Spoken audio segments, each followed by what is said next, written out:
So ito na ang ating hinihintay, i-upgrade na natin yung ating battery ng motor para magkaroon na siya ng casing para mas magandang tingnan at pwede siyang mabasa. Welcome back mga master, at ito na yung update sa ating in-order na casing ng battery ng motorcycle mga master, para mas magandang tingnan yung ating battery na mga binubuo para sa motorcycle at malinis tingnan, at syempre kahit papano pag nabasa siya hindi siya papasukin ng tubig, so okay lang mabasa siya kasi may casing na. So i-unbox natin to mga master, at syempre ito pa, may order din tayo dito na para sa battery ng motor. Ito ay sa ating bubuhin na panibago na namang order sa atin na battery ng motor mga master. Ayan, so unbox na natin mga master para makita nyo kung ano ito.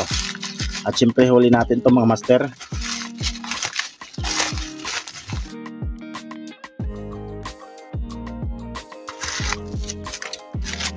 So yan mga master, ito na. Kuha tayo ng pang okay. Ayan, tagal dumating nito, 4 days. So yan, dumating na sa wakas yung ating active balancer, dalawa. So yung isa na lang hindi ko hinihintay kasi mayroon tayong bubuuin na naman na battery din siya ng motor pero 15 volts. Yun ay pasadya ng may-ari. So sa ngayon, ito naman ay pang 12 volts, pang 4 series lang po ito. Kaya yung orderin natin na hinihintay natin ay pang 5 series yun. So hindi pa nadating. So ito lang muna ang dumating mga master para sa dalawang battery ng motor. Ito yung mga master. Ayan, lagyan muna natin dito. At syempre yung pinakahihintay ng lahat, para maging mas maganda at mas malinis tingnan yung ating mga bubuhay na battery ng motor. Kaya kahit mapagastos tayo, kahit konti na lang yung kikitain natin sa pagbubuo ng battery ng motor, okay lang basta mapaganda yung kanyang pagbuo.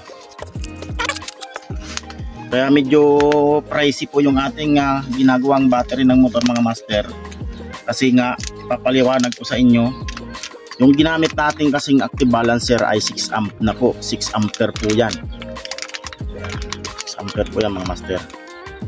6 ampere po yan. Tapos yung ating kasing tabbing wire, pure copper. Ayan, mas mahal po ito doon sa yung isa, yung bakal, yung lata lang. Ito kasi purong tanso, kaya mas mahal talaga ito. Kaya medyo pricey kaysa doon sa mga mumurahin. Siyempre depende naman yan sa mga pyesa na inilalagay mga master.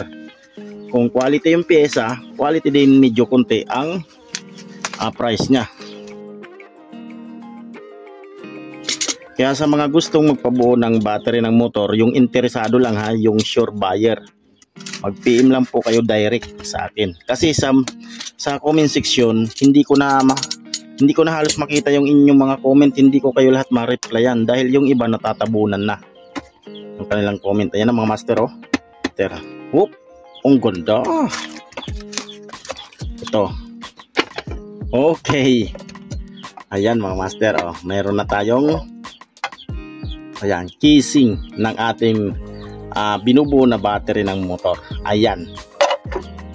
Kitang-kita mga master. Iba-iba ang size nito mga master. Ayan po yung kanyang size mga master.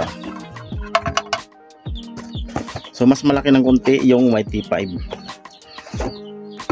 Ayan. Okay. So ito yung YT5 mga master. Ito yung YT4. Ayan, oh. Mas mababa yung YT4. Ayan mga master, oh. Mas mataas yung YT5. Okay, napakaganda mga master. Napakasulit na ng ating bubuhay na battery ng motor. Ayos na ayos. Ayan. Try natin mga master kung kasya ba yung battery dyan.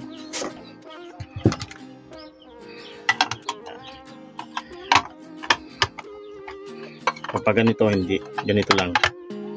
Ayan. Oh! Wow! Swak na swak sa budget. Okay, mga master.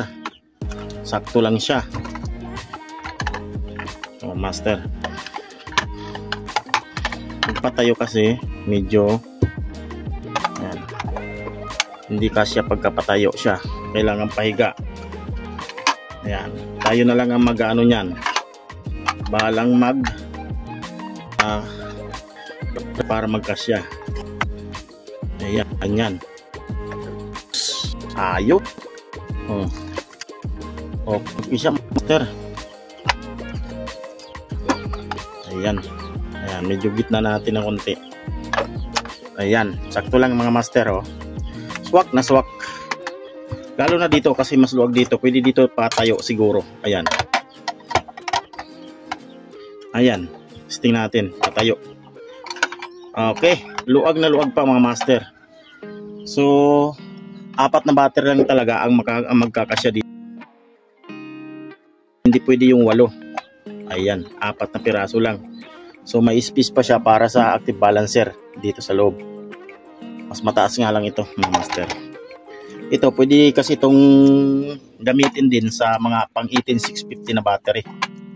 Ayan. Tamang-tama din dito. At saka ito yung medyo mataas-taas siya ng konti. Bagay na bagay dito sa 32700 battery. Ayan. Pwede rin naman pahiga. Ayan o. Ayan. Ayan. Ganyan ang gagawin natin mga master para magkasya siya. Ayan. Ayos. Okay. 4 na piraso to mga master para sa mga gustong magpabuo. Ayan. Direct PM lang po kayo sa akin mga master. Okay, sakto lang oh. Ayan. Ayan.